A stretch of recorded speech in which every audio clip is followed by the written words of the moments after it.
Shelly's way down here today. There she is. Oh, where'd we go? Here we are.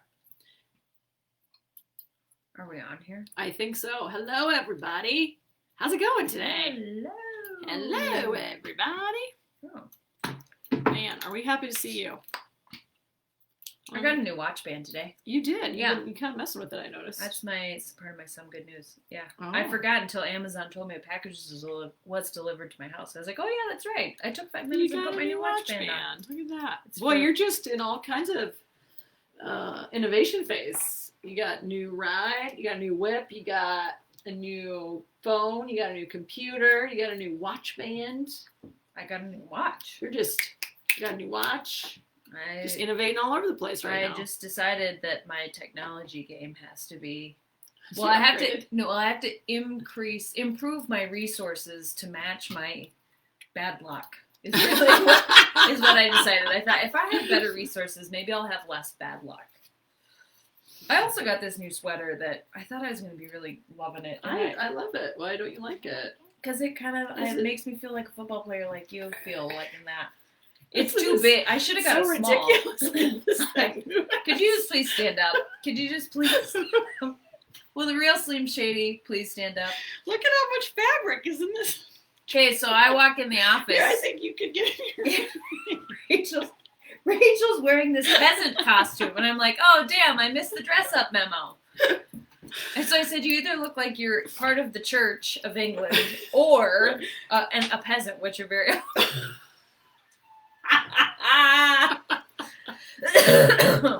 Anyway, it's a rental. It's going back.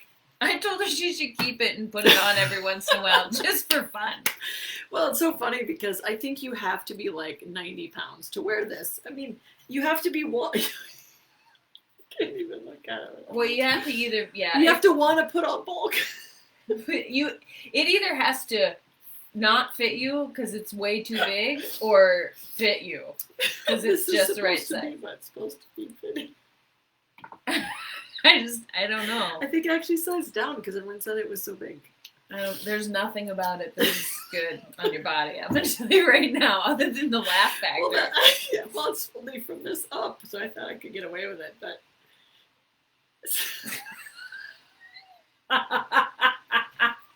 I don't know who's going to listen to this live today, but you're welcome for the excessive laughter. It's got to be refreshing. Oh my god, that's awesome. Okay.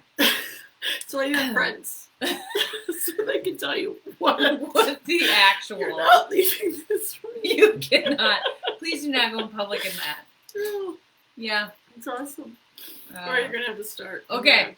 Have you subscribed to our podcast yet? No. Why? Yesterday we aired our latest episode with the amazing Julianne Eason. She has a publishing company, and she has a publishing company with ghostwriters, so they write all kinds of business books, and she's a BA, so you should definitely check out that podcast.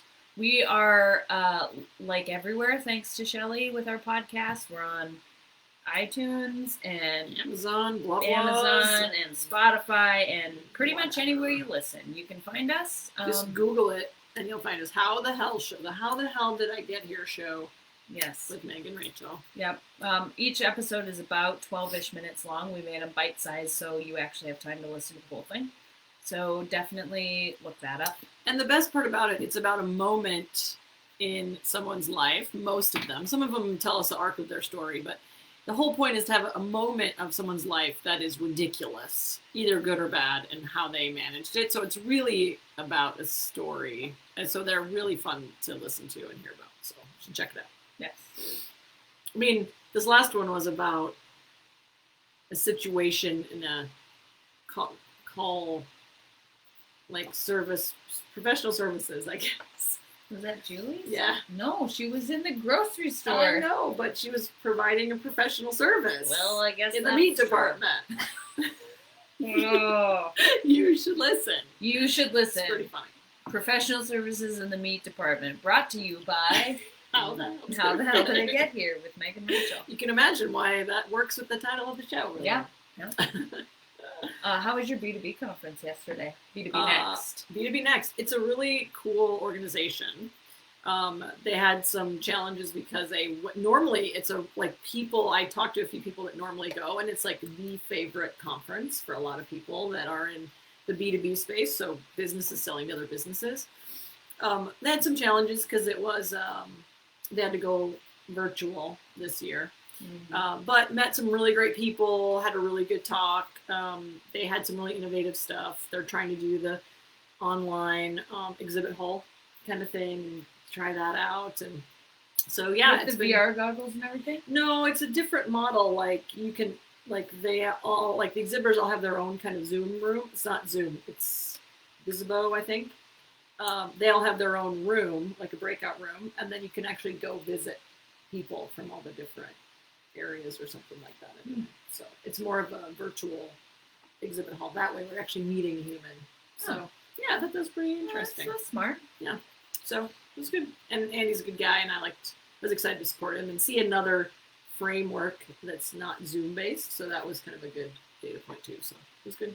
Cool. Still going on today, but I think they're about done. So I did the last of the You 4 did? series. How'd it go? It was good. I got on. Did you wear your prom gown? I didn't. I wore my sleuth hat and some sunglasses. Ooh. Yep. Talked about blind trust, sunglasses, not an approach. And I love it. Then I wore my sleuth hat and said, sometimes you have to go hunt for. If you don't manage things well, sometimes you got to go hunt for the reason people are not working or inaccountable. That's right. That kind of goes back to our conversation right before this fall. It sure does. Man, I've been on a wild goose chase. I feel kind of the same way about something else I haven't told you about yet. I'll tell you that later. Okay. So yeah, I don't think did they record them, Shelly? No. So you missed pay-per-view. But they do great programming, so be sure to check out their website for other online programs. They do, and one actually that Rachel Day brought up, not this Rachel. Rachel Day with Elevate brought up that I thought maybe Shelly should actually attend for our business. They're doing a whole series, I think starting in October, November on PTech. So how do you get contracts with local government entities, like for us, Ellsworth? Mm-hmm. So that apparently this happened. She said, so that a roofing company from Florida doesn't come in and get all of the contracts at Ellsworth when there's lots of roofing companies right here. So that's it. If you're interested in working with Ellsworth Air Force Base or any other government entity wherever you are in the world, or in the country, I guess, they are putting on a series about that. So check out Elevate Rapid City's website for their events. Very nice. We're getting pretty busy. October, we've got Meg speaking next week with the Black Hills Association of Realtors. That's been on the schedule since February or something crazy. Yeah. January. Is that Cheyenne? Hosting you? Cheyenne McGriff. Mm-hmm. Originally from Wall. I think she's in Rapid now, doing some great things. Mm-hmm. And then we're speaking with Success North Dallas. That's also been scheduled forever. Bill Wallace is a good friend of ours, and he runs this really amazing group in Dallas. We'll be speaking with them, I think the third week in October. And that same week, on Friday, Black Hills State University and South Dakota School of Mines are combining to have a women's suffrage event in honor of the 100th anniversary of the women's right to vote being ratified. And so we're going to be speaking on campus at Black Hills State University in Spearfish. So if you're local to us, feel free to stop in and check that out. We have some really fun and interesting presentations, and it'll be a really fun time. I think I'm going to wear my 1920s flapper. I might wear. You should wear your flapper dress. I can wear my flapper because I have a 20s inspired dress too. Okay. 1920s. I have a little hat, a little cool cloche. It's the little sassy hat that kind of. Oh yeah. I don't know what it's called. Yeah. So I have one of those. Okay. So you should get on the Google machine and hook up, and then we can match. Oh. I mean, your dress is way sparklier. See, I have a little headband with a brooch on it. Oh, there you go. You wear your hair. Oh yeah. I have the whole. Yeah. We got it. Anyway, we'll be dressing up for that. So come on. But we're just gonna have fun on our session. We don't get to speak together very much, so we're just gonna go be entertaining. So you should come and be entertained. Yes. Weekly quote. Remember, you won't want to let go until you've convinced yourself that your new normal is worth it. And that is true, definitely, for order-tolerant people. It's even true for chaos-tolerant people to some regard. The difference, I would say, is chaos-tolerant people tend to manage that discomfort in innovation phase. So you're even though you might go right into innovation phase from your current normal, you're still probably trying to figure out what you really want out of the new situation. Yes, for sure. And we see that in every kind of group that we work with. So the anchor in that worth it piece, or it's hard to move forward. Bailey left a note here in the chat, which is very helpful. I had forgotten, thank you, Bailey, that you can actually attend the women's suffrage event virtually. So if you're not local or you prefer not to go hang out with a bunch of humans right now, you can certainly sign up and attend that way. You will miss out on the witty interaction at the breaks, but you get to see the actual presentation. So cool. That would be good. Weekly writing prompt. I like this one. If you could retire tomorrow, what would you do? What would you do? If I could retire tomorrow, assuming that I'm as wealthy as I want to be when I'm retired. That is the assumption. You don't have to worry about money. I would immediately go buy a villa off the coast of Italy. I would enroll my children if they were, tomorrow. I would enroll my children in some private institution of education that would give them an incredible advantage over the world. I would buy an English Mastiff. Oh, really? And a place for it to live. I was going to say, and a human that takes care of it. And a human to take care of it. I would never do my own laundry again. Amen, sister. At all, none of it. Not even. You could just buy new clothes and donate them to people that needed it, and then you could always just have new clothes. It's true. I mean, maybe not underwear. Yeah. Well, lingerie. The clean ones. It's a theme. Yeah. And I think I would volunteer. I would spend my time volunteering for, organizations about youth education kind of stuff, and probably something to do with athletics, because that's my jam. How about you? What would you do? I would probably become a farmer, like in Spain, or something. A farmer that only spends half the year on the farm, which doesn't really exist. That's why you have to be a millionaire, or whatever. Hobby farming. Yeah, I'm really interested in like native plants and recapturing native prairie, and because I think that's a big way to sort of balance all the greenhouse gas craziness that's going on. It's like if we just actually took some land and actually recreated some of our original grasslands and still ran cattle and stuff on it, but so much of it has been plowed under that I think if we reestablish some grasslands, so I'd love to like just go around and grow stuff and help people, travel half the year. My villa would be in Spain, so we could just fly our private jets back and forth and say hi. Well, okay. Maybe hop on a boat. You're off the coast of Italy, so right. You just boat back and forth. Yeah. Okay. That sounds good. What would you do if you could retire tomorrow? Oh my God, I want to know. Bailey, what would you do? Yeah. Who else is on? I don't know who else. Shelly's on. It says we have I don't know. And we can't 5 ever know. to 8 people watching, but we never know who's on. We don't ever know. So if you're on, what would you do if you could retire tomorrow? Assuming that you have all the money in the world that you could want. All the money in the world. Yes. In the news, Whole Foods CEO says Amazon merger enabled long-term thinking. I didn't read the article. I have no idea what that means. Well, so Amazon, they merged. Well, I don't know if they merged. I mean, that's a nice way to say Whole Foods merged, but I think they probably bought them. You know what I mean? Like Amazon's way bigger. Oh, they bought Whole Foods. They did, yeah. Wow. And so the trick of the matter is, it's kind of like, it's kind of a similar thing like for us when we finally, for our company, had money in the bank. You know, when you have support, or like one of our clients, which got bought out, our England client, one of the gals there said, it gives you a level of security so that you can think about things beyond what's happening right now. Oh yeah, it does. Yeah, and so that's a really important thing. And frankly, understanding the tricky thing about that is that we often don't even understand it about ourselves or understand what it is about what we're doing that is preventing us from doing that. So that's the interesting bit, is I think once you get to a certain level, especially with money, where you know that you can hit those operational targets and do other creative and interesting things, I think it really gives you a lot of room to think differently. I mean, that's definitely a transition that we've gone through. So going through still. Yeah. So. Do you agree with what John says about a merger being similar to a marriage? I don't know what John says, but I would agree that they're similar in a lot of ways. Yeah, harder to get divorced though. Yeah. Stakes are much higher. This is Shelley's test for us. Clearly we failed because we didn't read the thing. Shelley, what did John say about the merger being like a marriage? He thinks that it is. He compared it to his own marriage, where he likes 99% of the things about his wife, but he doesn't really care for another. Here it is. Oh, that's really generous of him, and I feel like he's lying a little.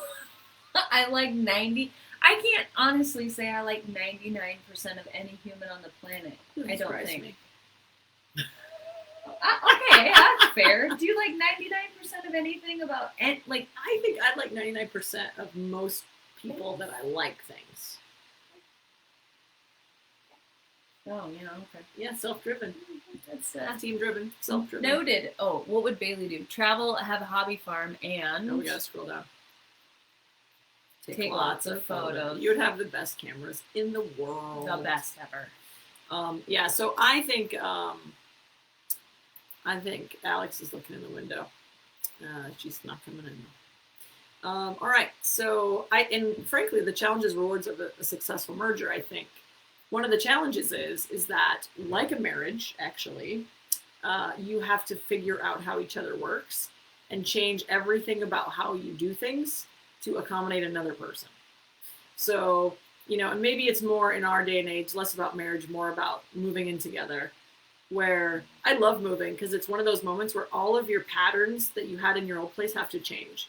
And now you have new patterns because of just how the house is laid out, or where it's at compared to where you work, or where it is compared to where your friends are, or whatever. Are you by a park or not? So all of your patterns throughout the day change. And when you move in with someone, you have to accommodate their stuff, their rhythms, when they like to eat, how they like to eat, what kind of food, when they get up in the morning, all of those, how hot they like to shower, whatever, like all of those things. And so same with a merger, like you put people together, mergers together, you have to decide, are we going to do it this way or this way? And who's winning and who's losing? What does that mean for everybody? And how do you make it the most effective for both people? So in that way, it is very similar. Yep. It is very similar. And usually one's the boss and gets their way most of the time.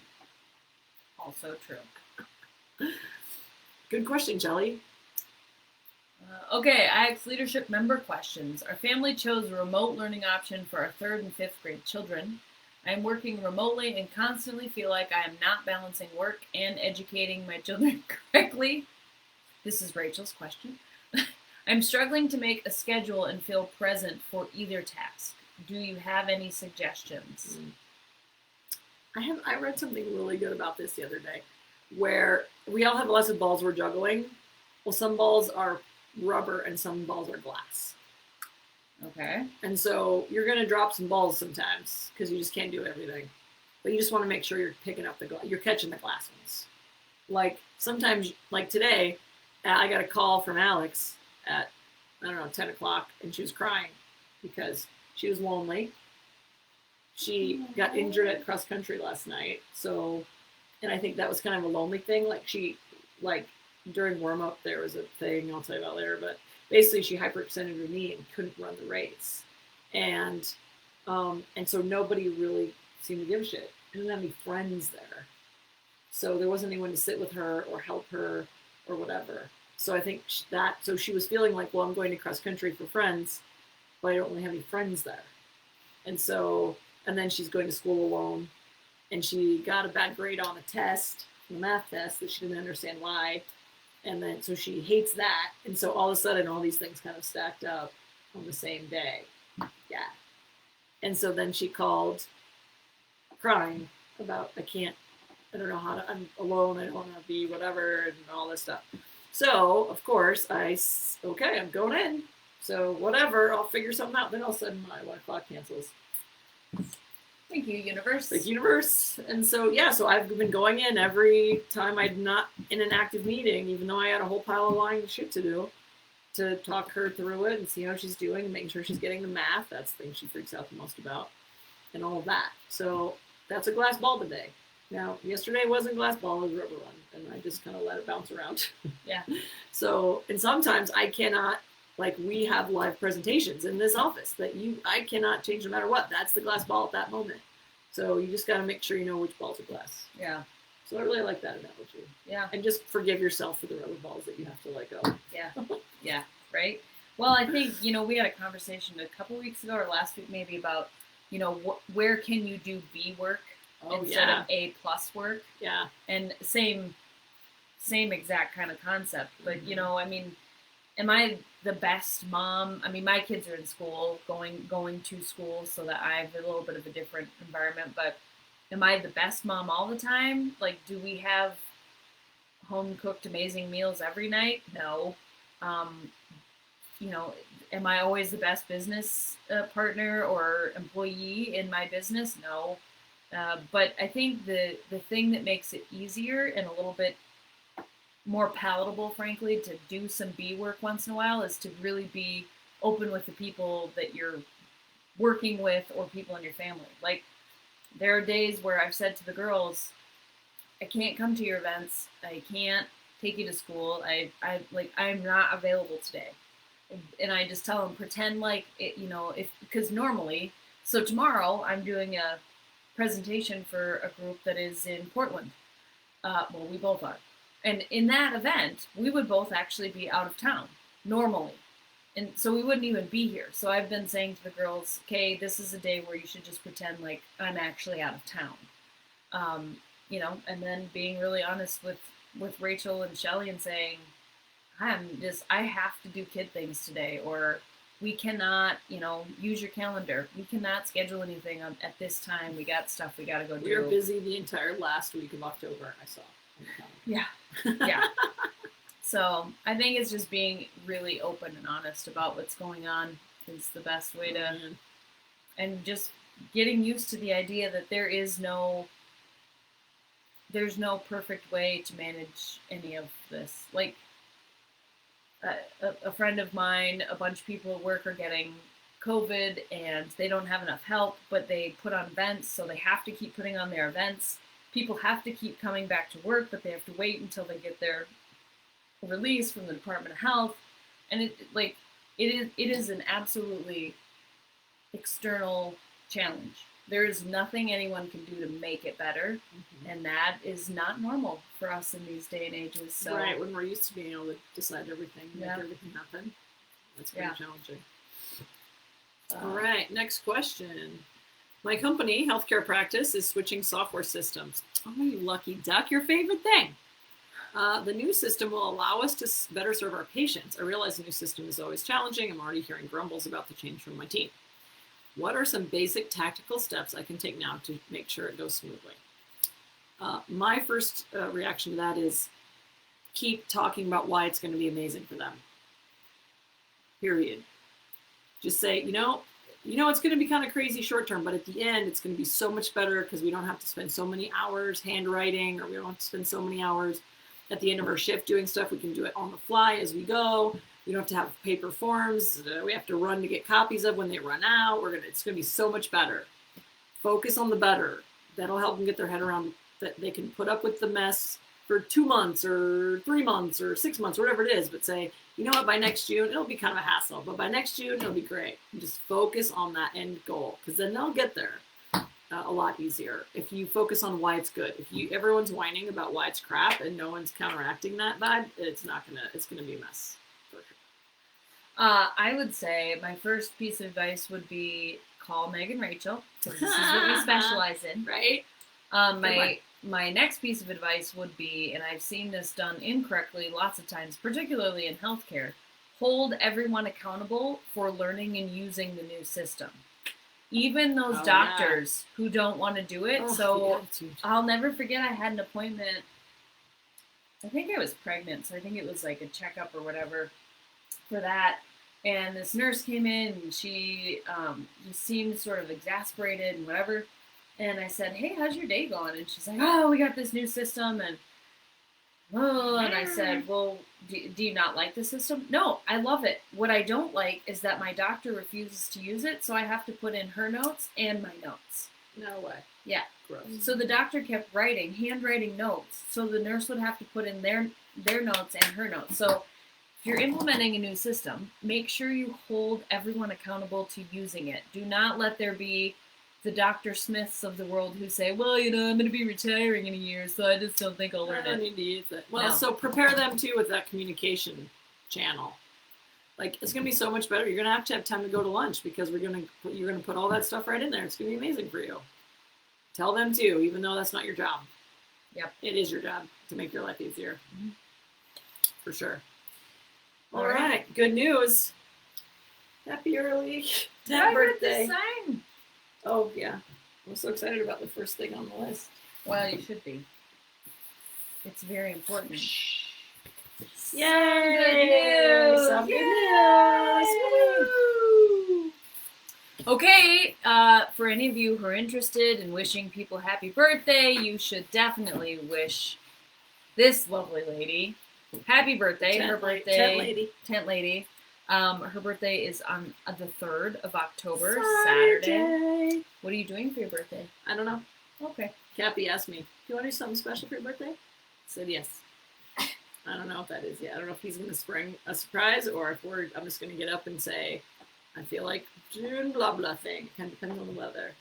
All right. But I probably want to go for a hike. If it's a nice day, I might want to go for a hike because we won't have I shouldn't say that. It is it's like 70s for the next foreseeable future. So we're going to have lots of nice days, but it might be a nice day. If this wind dies down, go for a walk or whatever. But I don't know. I haven't decided.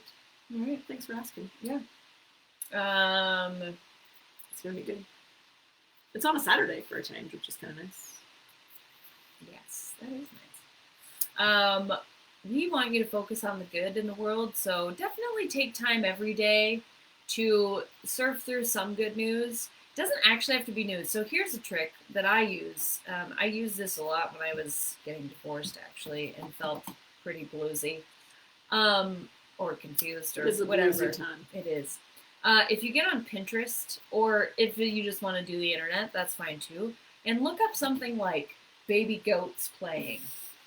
Or everyone Google baby goats. Yeah, Google baby goats. Or maybe that's what we should do as some kind of weekly challenge on Thursdays is Google baby goats and give us your favorite picture or something. That's a good one. To make people. Yeah, Shelly's got it. Shelly's shaking her head.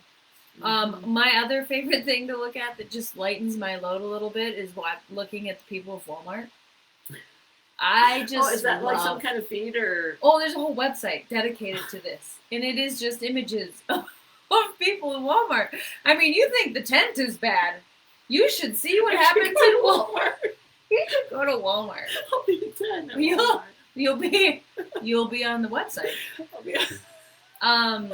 Anyway, the people in Walmart, that's another one of my favorites. Just for a good old fashioned, what in the actual is happening? I love it. That's another good one. I actually have a lot of on my Facebook feed. I have it full of things like I like history and I like maps and I like all that kind of nerdy stuff. And so I actually have all of the thing. I have that in my feed. I've joined groups, so all of my feed is interesting, good. What is the Atlas Obscura? Just weird, science-y, super nerdy stuff. And then that just is really distracting and fun for me to read. So Cappy listens to comedy channels on Pandora or whatever he listens to. And oh my God, he laughs all day long. And I'm like, that might be the most genius thing. Yeah. Because then you just don't get bogged down on the crap. Yeah. Or just someone's always cracking jokes. Out, even if you're, let's see, there's a baby go. Look at how cute he is. Or just go outside. I find when I'm running, you don't have to run, you don't have to exercise. Just go be outside somewhere. Sit on a porch. On a porch, in a park. And just being not plugged into anything It was really refreshing. I think too, I think we're really outdoor creatures generally. There are indoorsy people. But generally speaking, I think, if you think about just up to the last couple hundred years, we were basically, even when we had houses to live in, we still spent most of our time outside. Whether it was what our jobs were or our houses were tiny and kind of crappy, and so you'd rather do stuff outside. Mm-hmm. So I think really we evolved to be outdoor creatures. So I think we are happier outdoors. I agree very much. So. Even when it's cold. I don't like being cold, but even in the winter, once in a while, I just go outside to be outside, walk the dog or whatever, and even if it's gross outside, I feel better when I go in. Yeah, if I have a bad headache, I can go for a walk and I don't notice a headache at all. And as soon as I step back inside, my headache comes back. Me too. It's the weirdest. Yeah. So I'm committing, you hold me accountable, every day, 45 minutes in the middle of the day, hopefully. Not always middle, because sometimes our schedule doesn't allow, but I'm gunning for a middle of the day, 45-minute walk. Basically, I'm going to walk the 3-mile loop around this big block over here, down to Crow Peak and back around. I like it. Every day. All right. Snow, rain, just to be outside every day. Woof. Okay. All right. I'm going to do it. I'm going to do that till basically Christmas, I think, just through the end of the year. Oh, you're cheating. It's going to be nice through December. I'm sure of it. Well, then, awesome. Good news for me. Yeah. And then hopefully it'll be a habit, and then I'll just keep doing it. I like it. I got to do it. I got to get away from my computer. Yes, she does. She's really bad at that. Really bad at that. I'm really bad at that. Okay, what other good news we got? Oh, this is the most adorable thing. I assume Shelly's going to put it in the chat window or the whatever that's called, the comment section. So MSN News has this is not MSNBC, the political channel. This is MSN News. No politics. Don't you dare. We'll remove politics. You from the list. That's Rachel. That's me. It's my rule. So it's great. It basically has a good news section that has a bunch of different good news stories. So it has that story about the North Dakota farmer that we talked about, I think, last week. It's got, I don't know, read some of these titles, Nick. A boy sent his Baby Yoda doll to Oregon firefighters. Oh, now they're taking their pictures with the Baby Yoda. That's so cute. Any Baby Yoda pictures, let's be honest. McDonald's customer raises $27,000 for employee who paid for her meal. I actually read this one. Ooh, what's that about? This gal, I'm pretty sure it's the same story. Sure it is, yeah. She, her kids were whining and fussing and being crummy, and she told them that they were having whatever broccoli soup, and they didn't want that, and so she finally was like, you know what? We're going to McDonald's today. I'm okay with B work on this today. Deal.